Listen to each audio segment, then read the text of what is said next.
What is going on, everybody? Welcome to Dylan Talks Tone. Welcome to the Just Gonna Say It podcast. I hope you all are having a great week. It is Tuesday. It is 4 p.m. and that is when we come and talk about guitar stuff with you all. Today we're going to breach the conversation. It's kind of an extension of yesterday's video. It made me think of it. We're going to kind of think about the question, if you buy better gear, does it make you a better guitar player? And I want to talk about that. I think it's going to be an interesting conversation. Before we get started, this is an ad-free podcast. So if you want to support the channel by doing something like using a super chat, you can do that. You can also go to DylanTalksTone.com and you can buy pickups and pick up parts and guitars and etc. All that kind of stuff over there. Because that's what we really do. We make pickups. You can also join Patreon. You can do all kinds of stuff. You can use some affiliate links in the description, or doesn't matter. You can just sit and watch too. No big deal. Sit and watch, comment, say hello. Dylan, please give me a call regarding my order. Okay, sounds good, Bob. I will do that. I'll probably shoot you a message later today in the chat. Okay, cool. So, yeah, so let's talk about this a little bit. So here's the premise. You are a guitar player of any spec, any skill. This doesn't mean you have to be a beginner. Doesn't mean you have to be intermediate. Doesn't mean you have to be an expert.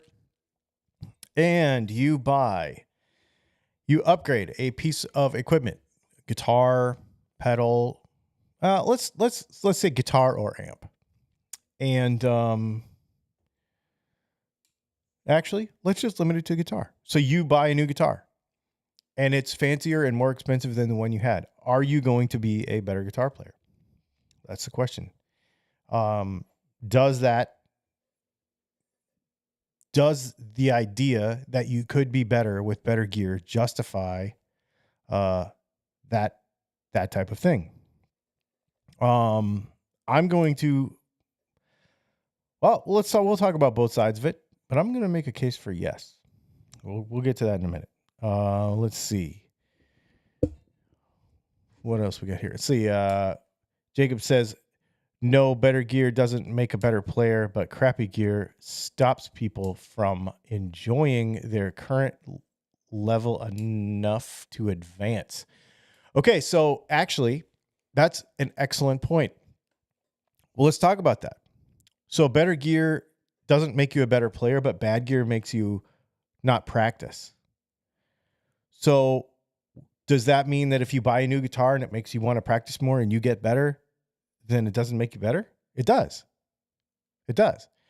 If you play more because you like what you have, and we're not putting price points on this. Okay. This is not, I'm going to buy a $3,000 guitar tomorrow and it's going to make me better. This is not that. And we're not putting a time frame on it either. Just the idea that improving our equipment can improve us as players, right? And I really think we can. Certainly, if the equipment is more functional or more responsive, new gear of higher quality can improve our playing. If it is noticeably of better quality, but not just if it's just cosmetic. Well, what if it is cosmetic? What if you really like it? Again, what if it makes you play more? What if you think it's cool? I think guitar players don't spend enough time on, this is cool. I like this. This is cool. We should spend more time on that. I like this thing because it's cool. No other reason. Zero reason other than that. Doesn't have to be better. Doesn't have to be, well, for this case, I guess it would need to be some sort of improvement. But if you thought this guitar looked better than the last one you had, you don't pick up ugly stuff intentionally. You know, if there's something really cool and something really not cool sitting right next to each other, you're going to pick up the cool thing. Right? I mean, if you don't, I don't understand why, unless you're some sort of, like, what do they call that?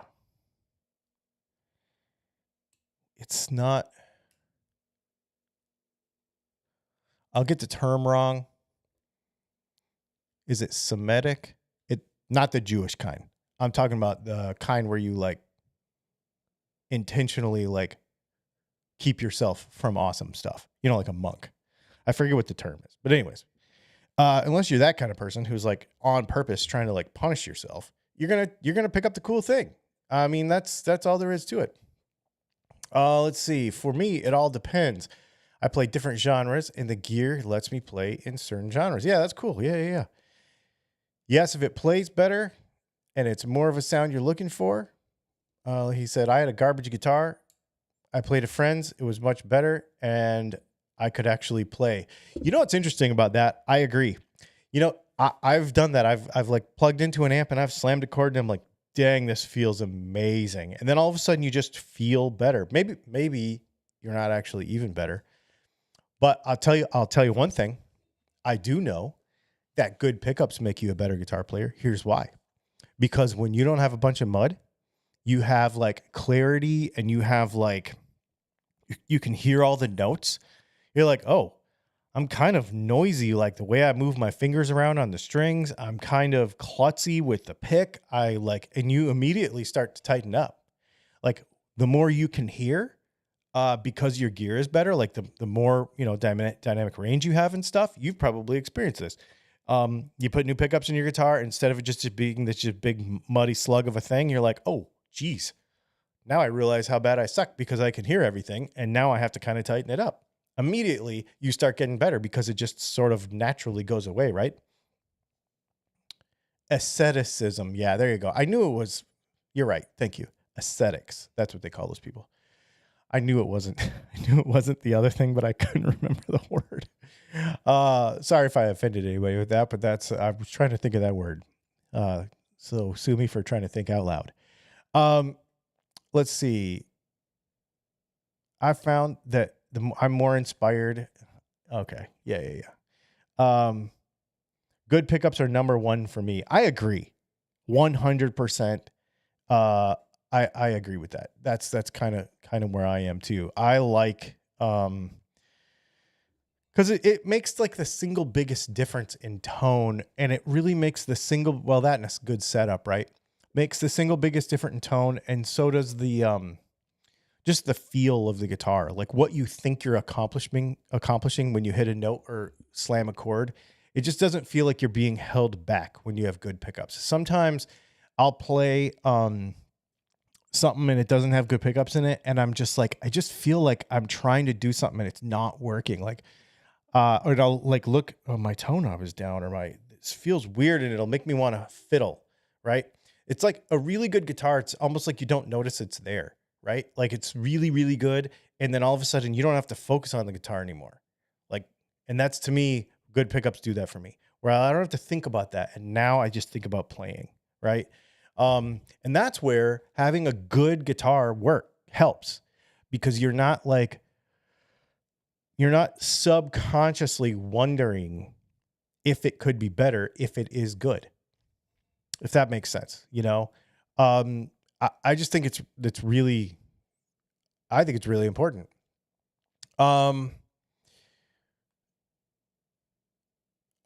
Obviously the playability thing, when you have a guitar that's got great fretwork, right?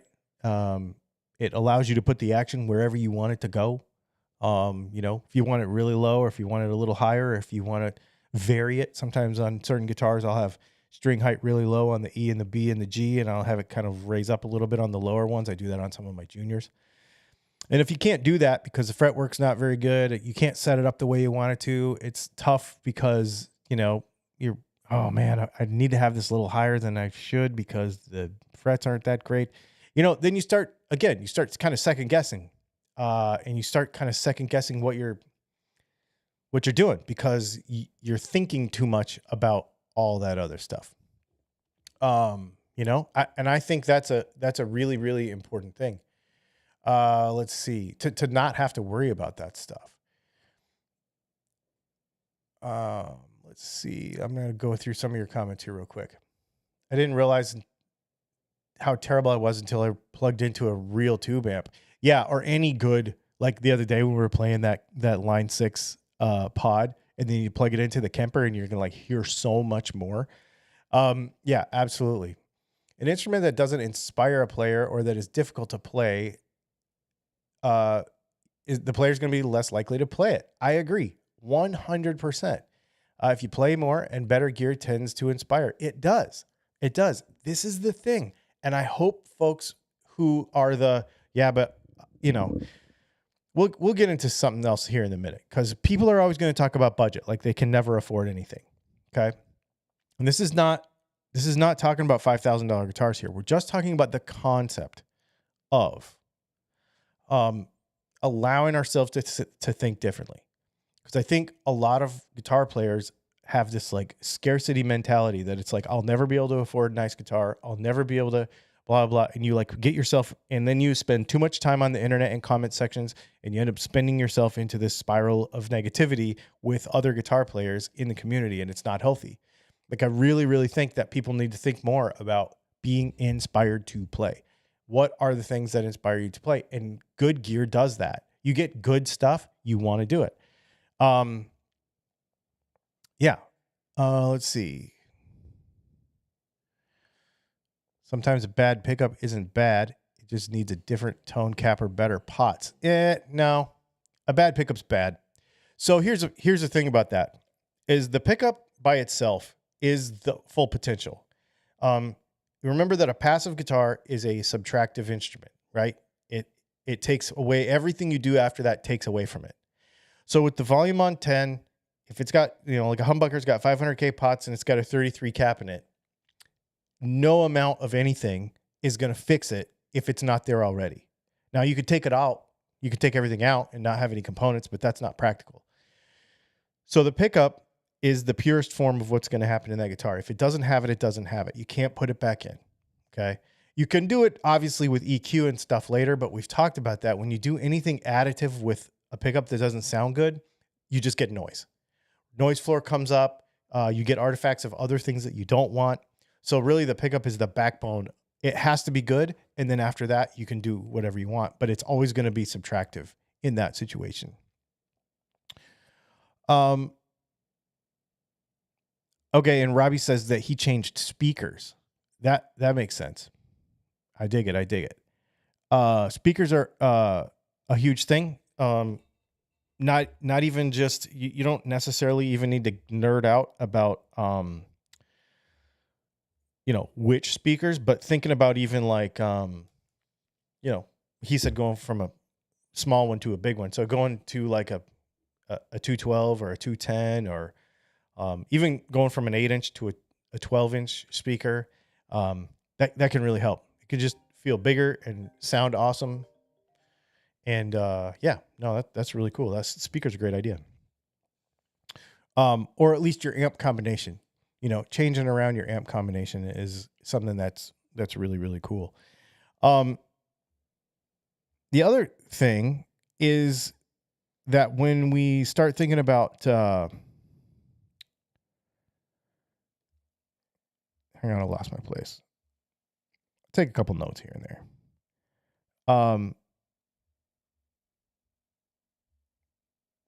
You get confidence from it. If your guitar plays well, and sounds good, and you actually get something that sounds awesome that you've got figured out, you get confidence from that. We've all done this. We've all been in a situation where, and I don't want to say we've all, but I know I've been in situations where, I'll play great one day and it'll sound awesome and everything will be on. And the next day you'll go back in. Maybe your mind's not in it. Maybe you're busy. Maybe it's something, I don't know. And it feels like you have the same guitar, you have the same amp and everything. You just don't sound as good today, And personally, I think that's like a mental thing. I mean, it probably is true. You probably don't sound as good today, but it's because you are not there, right? Like you're not playing as well today. So you're not getting good tone today. And so anytime you can hit that and know that you can hit it because this guitar, this amp, this whatever, you hit it that day, then you want to kind of strive after that again. It's like chasing a high that you're trying to chase. I think that's really cool. A good guitar, not like a supercar, too precious to use. It's like a Camry, comfortable, reliable, and with enough power so that you're not constantly missing out. So, okay, let's talk about that. Would you rather have a supercar level guitar or a Camry level guitar? We're not talking about price. We're not talking about if you could, would you? I don't know anybody that picks a boring guitar on purpose. Camrys are boring. Okay, A to B. Yes, they get A to B. This is something that from my past with all the racing and everything and power sports and, all the things with spark plugs and tires and racing and stuff that I've done. We always talk about someone who is a driver versus someone who is a commuter. Okay. So I'm a driver. I'm not just a commuter. There's a lot of folks who will buy whatever because they want to get from point A to point B. They want to get this many miles per gallon. They want their car to have this many red circles in Consumer Reports, and they're a consumer. They're a commuter, which is totally fine because it's not your interest. It's just not your. You don't put extra effort into getting from point A to point B, and transportation is transportation. I get that. It makes total sense. That's kind of what a Camry is, right? It just does the job very well. Super reliable. It's a Telecaster, right? It's the Telecaster and Stratocaster of cars. That's all it is. It just does the thing. I'm not that. Okay. I'm a driver. So I need to know, well, I've got a couple of test corners around here. I need to know that I can go around this corner at a particular speed, even though I don't usually ever do it. I just want to make sure that the car can do it. I want to make sure that my 0 to 60 to 0 time, so go, stop, is what I want. There's all kinds of things that I want. Driver input, all that stuff. I want all that stuff to be right before I buy a car. And if it's not, I won't buy it. Kind of a nerd like that. So that's why I drive what I drive, because I am a driver, not a commuter. Okay. So if you're a guitar player, what kind of guitar player are you? Are you somebody who's like, I just need a black Strat and white pickguard and I'm fine and that's fine? Or are you somebody who actually needs something a little crazy to be inspired? I used to get super annoyed with people who call all the time and be like, I need this crazy wiring diagram, blah, blah, blah, blah, blah, because I need these 17 features in my guitar. And I don't care about it. One volume knob's fine with me. I don't care. I like a tone knob too. But if it doesn't have a tone knob, whatever, I'll play it. It doesn't matter. But I decided to stop being annoyed with that anymore. And the reason I did is because they get something out of the enjoyment of having all that crazy stuff. Will they ever use it half the time? No. Will I ever use all 400 and whatever horsepower I have in my overgrown station wagon? Probably not. But I like knowing it's there. And so I don't get annoyed with people for doing that anymore. We don't make all that stuff, but we will help you find the parts and get the parts together and build it. You know what I mean? Again, this goes back to being inspired and enjoying the thing. So, do you play a Toyota Camry guitar? Or now are you okay with that? That's totally fine. If not, and you want a little spice on there somehow to make it handle a little better, then I guess you're in the right place, because that's what we do.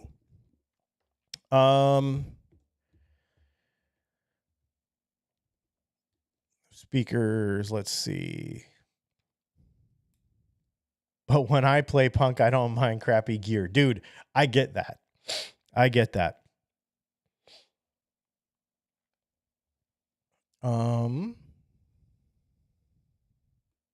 Okay, Steve's clarifying. Yeah, when you change when you change cap values, you can get different results. That is definitely true.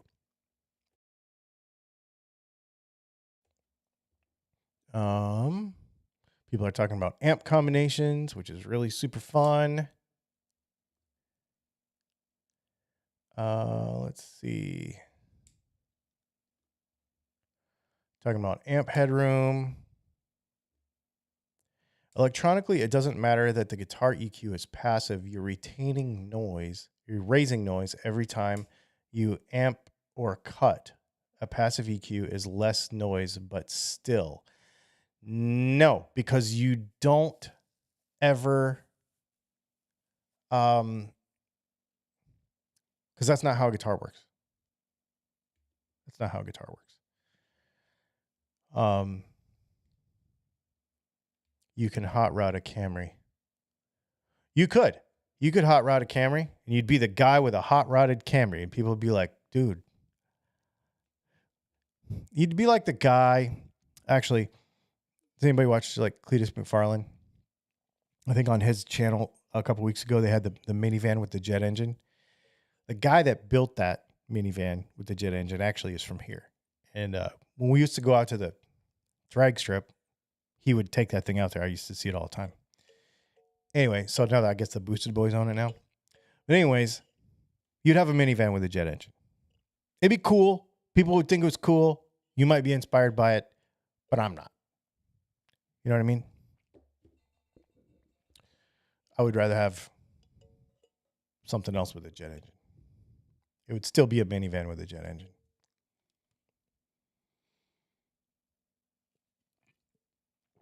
My Challenger is a Boxster level guitar. Dude, 100%. I agree. I love my Texas Toast Challenger a lot. Absolutely. When I open up the barn, I like to see horsepower. When I open up same thing with my Les Paul, I like to see a Seymour Duncan in it. I get that. That's what I'm saying.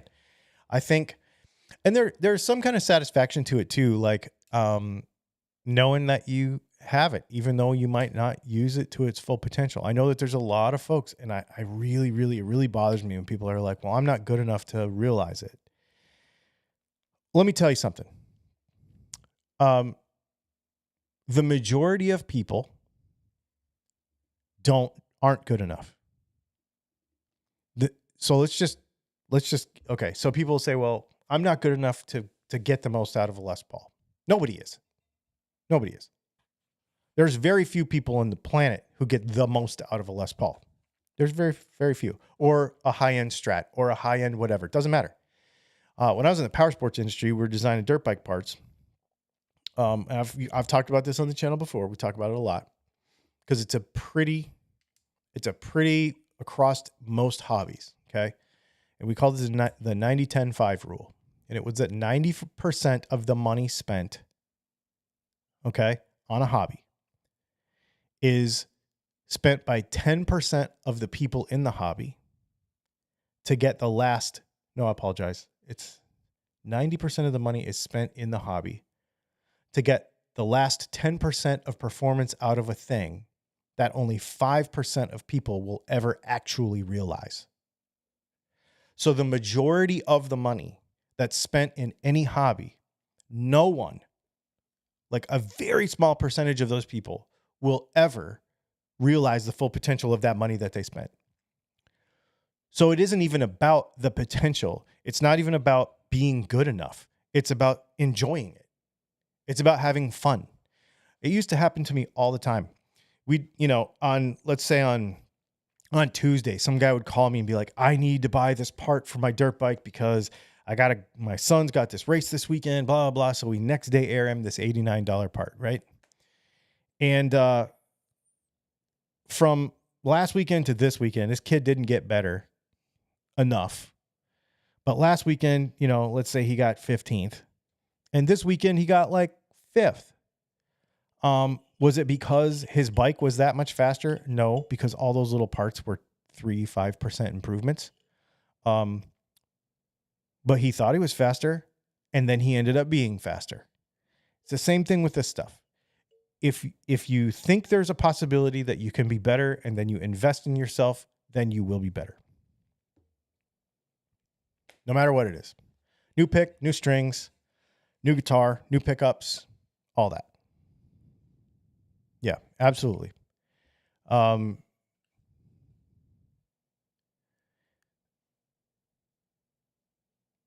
been to the Freedom Factory many times. I've driven by there a couple times. And everyone has different potential, and you could get it right with a guitar that nobody else likes. That's really true too, right? Yeah, that really enforces the idea of being your own person with this stuff. There's too much groupthink in this junk. because some ding dong said something in a forum. Now everybody's like, I don't like this. Well, no, you don't really have an opinion about it. You just saw somebody in a forum who had an opinion about it, and then you glommed onto that opinion. It's not actually your opinion. Yeah. Let's see. So, why would you not say that tone makes you better? Because there's going to be a bunch of people who say, well, I would be better if I just bought this new piece of gear. Don't buy that gear. You know, I would be a better guitar player if I had a Kemper. I would be a better guitar player if I had a Les Paul. I would be a better. If you think that way, don't buy it. If you try it and all of a sudden you feel inspired or it inspires you in some way, then buy it. But don't use it strictly for you're not going to get skill from it, right? There's a gun tuber that I watch quite a bit in the competitive shooting spaces, and he talks about the fact that you can't necessarily buy skill, but you can buy performance. There's a difference. So you can buy the ability to perform at a lower skill level. See what I'm saying? So if your equipment is good, then you can do more skilled things with less skill, which is pretty neat. You can't actually buy the skill itself. You still have to practice up to the potential of that thing, which, like we just talked about, most of us will never get to. But you can buy performance, which means that you can perform at a higher level than you could before, even though your skill level hasn't changed. So you'll probably be able to play better if your guitar is set up. You'll probably be able to play better if your tone is amazing and all of a sudden you realize that your chords are much cleaner and your fretting is a lot cleaner and you're not making as much noise with your moving your chord structures around and stuff because you have great pickups and you can hear all that. See, you bought performance and then your skill then matched up to it, which is what happens. Because one thing we can do is we can definitely outgrow equipment where our skill exceeds the level of the equipment. And then there will be people that say, well, Joe Satriani can play a piece of crap Epiphone and it still sounds like Joe Satriani. I agree, but I'll tell you right now that I bet he can't do, if you had an honest conversation with him, he would not be able to do all the things that he could do on his own guitar. He could do lots of things and he could sound like Joe Satriani, but he will be beyond the potential of that piece of equipment. Where I would personally like to have it the other way. I would like to be where I know that the equipment does not limit me at all. I know that it won't limit me at all, and then I am free. I don't have to worry about it.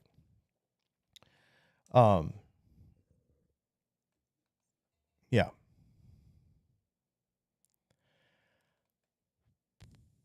I'm in many collectors' Facebook groups with some impressive collections of PRS, private stock, or Gibson custom shop.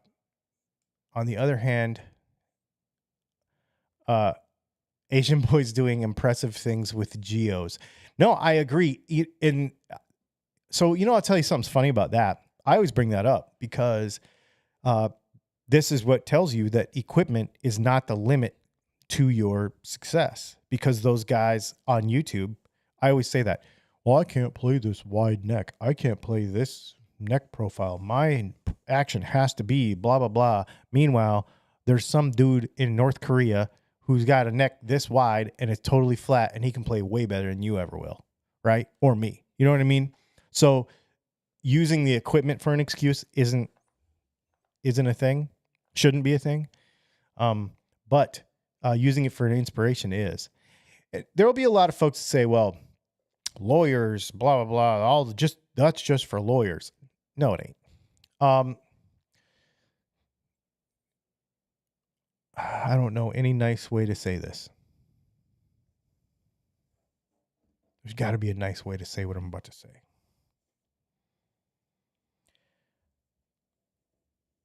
There's a lot of guitar players that aren't broke. Lots. So just because you aren't willing, and I'm going to say aren't willing because I don't want to assume that people don't have money. I'm not going to assume that people don't have the means to do what they want to do.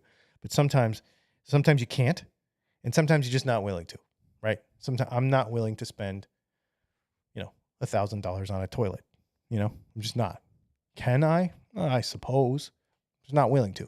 Okay, so you might not be willing to spend $3,000 on a Les Paul, even if you can. It's totally fine. But just because you're not willing to doesn't mean there aren't many, many, many, many, many other people that are. All the expensive guitars sell out. All the custom shop stuff sells out. There's a reason why the Fender Custom Shop has like a 5-year waiting list on a $12,000 guitar. Basically, all that master built stuff's like $12,000, and it's a 5-year waiting list. It's crazy. So there's enough. Everybody's buying expensive stuff. Okay, just because you or I may not this month doesn't mean other people aren't. I think a lot of people get in the frame of mind that, again, like a scarcity mentality where it's like, I'll never have that. This will never happen. Well, never's a long time. It might take you a while. But that's really negative to your guitar playing too. It really, really is. It's really self-limiting, and you hate to see that. I hate to see that.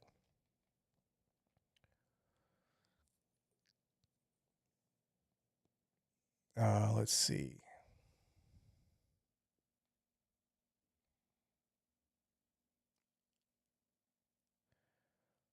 No, the CRX was not better looking than the Scirocco. That's dumb. I disagree. But I'm a Volkswagen Audi guy, so. I have a question for everyone. I have a Nano Cortex that I love. Oh, right on, dude. That's cool. But I can't jam to music on it. The music has too much static. Anyone else have that? I don't know. I don't have experience with that unit, so I'm not sure.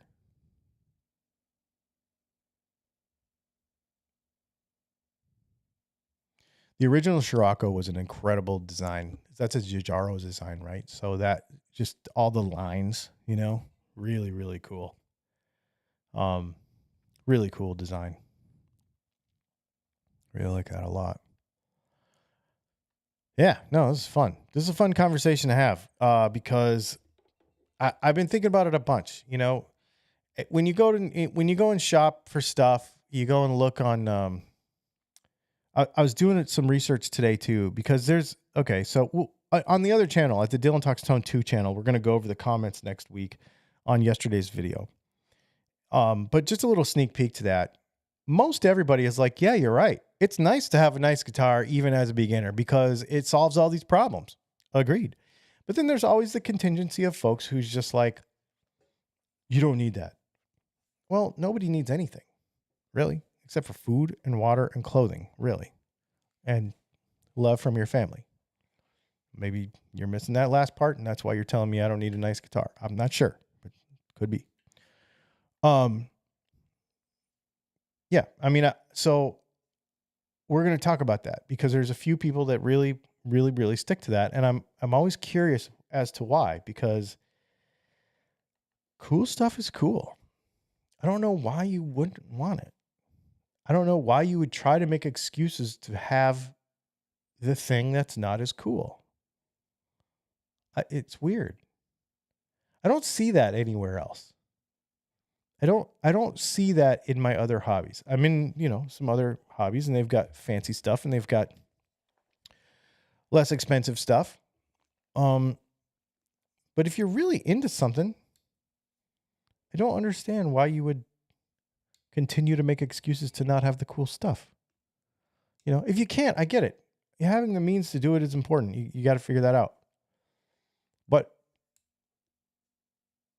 I know that the majority of folks, and here's how I know. So I just did some research today. The average new player, okay, so let's say I don't have a guitar rig yet. I want to learn to play guitar. The average person spends $1,000. Okay. So I did a bunch of research and found a bunch of different studies and, like statistical stuff from Fender and from a bunch of different people. So $1,000. So what are they buying? They're buying a classic vibe, probably, wouldn't you think? Probably a classic vibe, a Boss Katana, a cable, a case, something like that. That's going to end up in the $800 range. If they bought made in Mexico guitar with some kind of little Fender thing or some kind of Boss Katana or some kind of thing like that, now you're looking at about $1,000. That's average. That's average. So that means people are spending more than that. Some people are spending less, but that's average. On a new guitar rig, new guitar player, just getting to it, $1,000.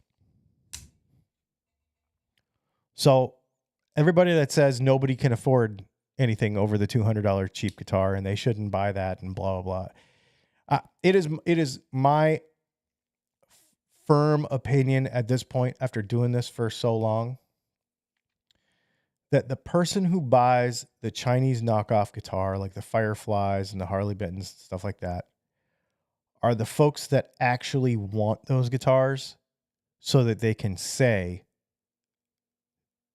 that they're cool. I really believe that.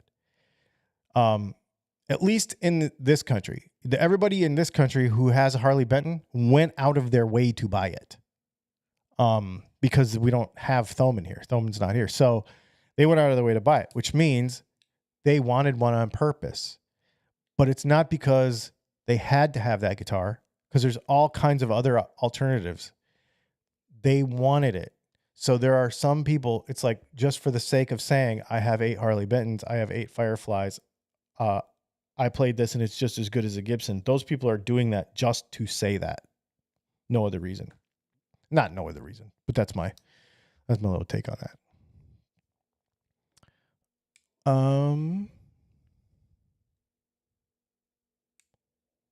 Oh, Dylan, I said the Corrado was better looking than the Scirocco. I disagree.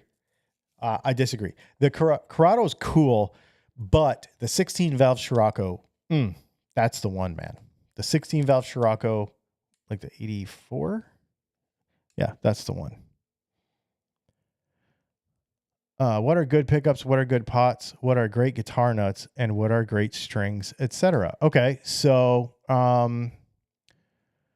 well, good pickups are pickups that don't limit what you're trying to do. Here's the thing. The tone of the guitar starts with, let's get the mechanical on the electrical side. So let's get the mechanical side out of it. All the stuff that Paul Reed Smith has been talking about, hardware and setup and nut geometry and all that stuff. If that's good, so let's get that out of the way. That last video was really good. The one about hardware, I want to talk about that too. That was really good. Anyways, I didn't know they were doing all that pre-engineering on a lot of that stuff's really, really cool. That's really neat. Anyway, so mechanically the guitar is good, right? We got no buzzes. It's set up perfectly. Everything's fine. Then the next thing that's the most important in the guitar is the pickup, because it is the thing that transfers kinetic energy to electricity. How it does that determines everything after it. Okay. So, if you have good pickups, they will not limit you. If you have good pots, they will not limit you. So CTS and Bourne's pots, right?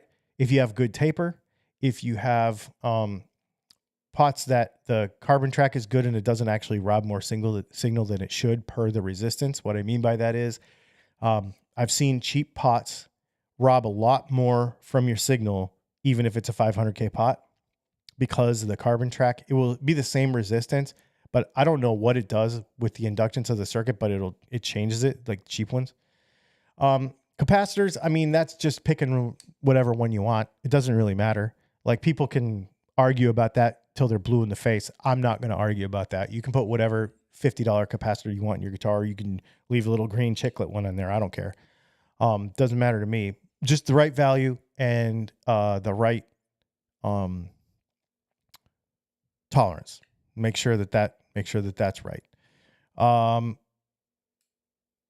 What are great nuts? One that's cut well, one that wears well. Cheap plastic stuff, yeah, I don't like it. I would put some synthetic bone in there of some sort, or tusk or something like that, or bone, doesn't matter. I don't really like bone nuts, but a lot of people do. So, you can think about what you want there. Yeah, I mean, that's it. The Corrado was the one everybody wanted in the mid 90s. Yeah, I had one. I had a Scirocco and a Corrado. The problem is the Corrado had that weird supercharged engine, and the G20 was it, which was okay, but the VR6 ones were way better. But the old VR6s aren't as good as the new ones, or the newer ones, the later ones. So I wasn't a huge fan of that. I would much have rather had a 16 valve Scirocco.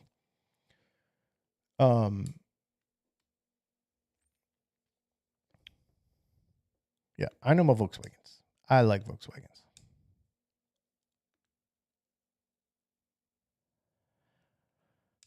I got into pickups last year. Now I'm getting into pots. That's funny.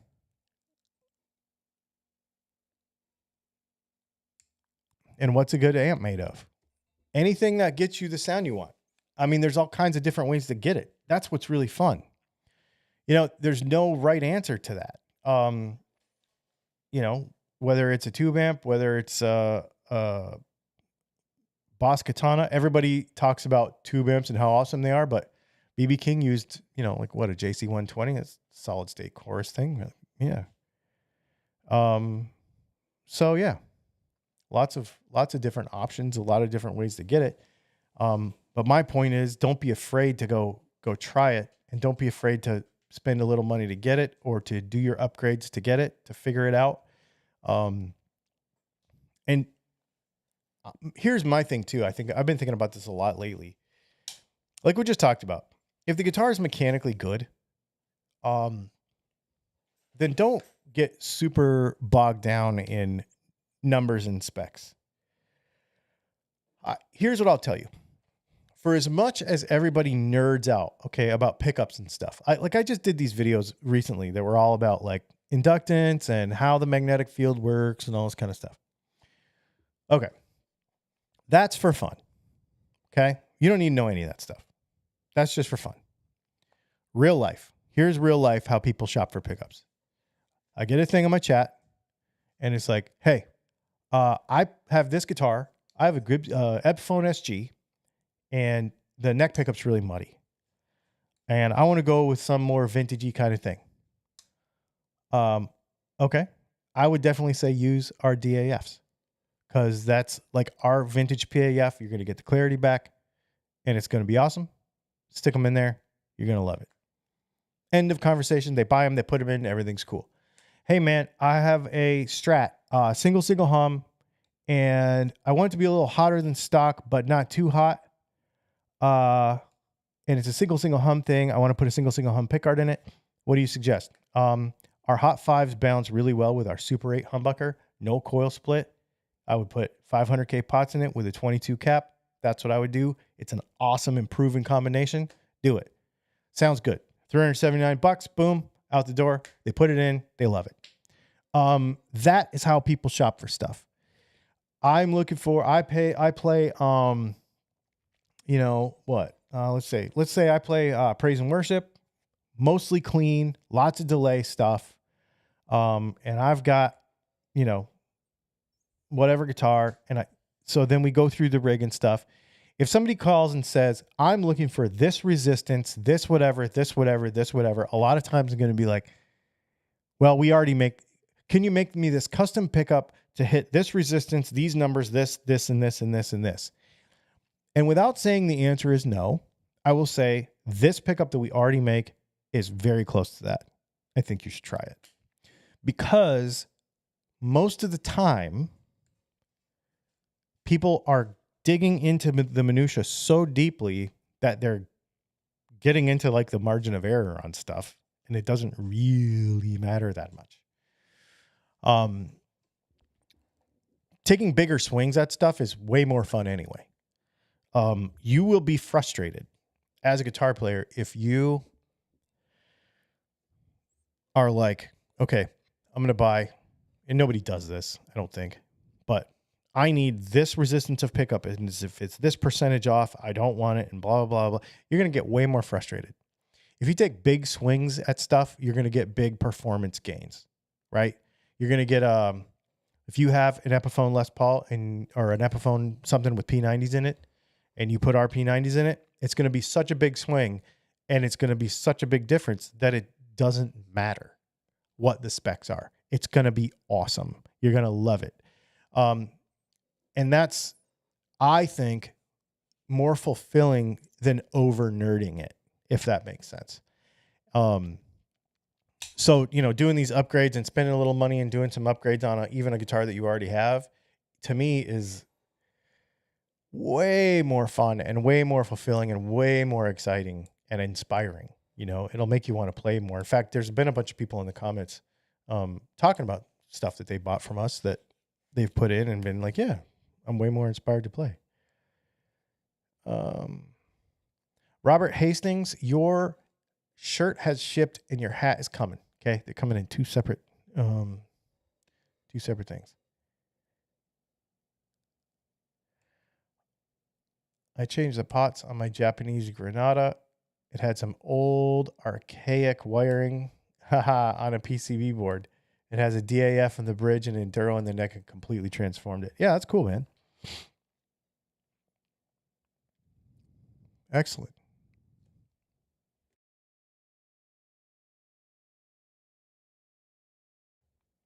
Yeah, this is fun. Yeah, man. I think this is a great conversation to have. I think it's a great conversation to have. I think I just want to be inspiring to people in a fun way. And when you get a new piece, I'm not saying go out and buy something new, but if you can even put a new set of strings, try some new picks, something, and you'd be like, oh wow, this does a thing I couldn't do before. You know what I mean? To me, that's it. If I can discover something new or discover, I don't know, sometimes more clarity in a guitar because you got new pickups or new pots or new cap or something, will be like, oh, wait a minute. This chord progression just did this little harmonic between these two chord changes, or this two notes I slid up and it did a thing it never did before. And then you're like, oh, I want to try that again, and you try to recreate that sound again. So that's what I'm saying. So when you improve stuff and you find little things and you hear little things you couldn't hear before, then all of a sudden you're just like, oh, wow, this is fun. And I really like that. Yeah, I really like that a lot. Super cool. You guys, this has been great. Thanks for hanging out. We will see you in the next video.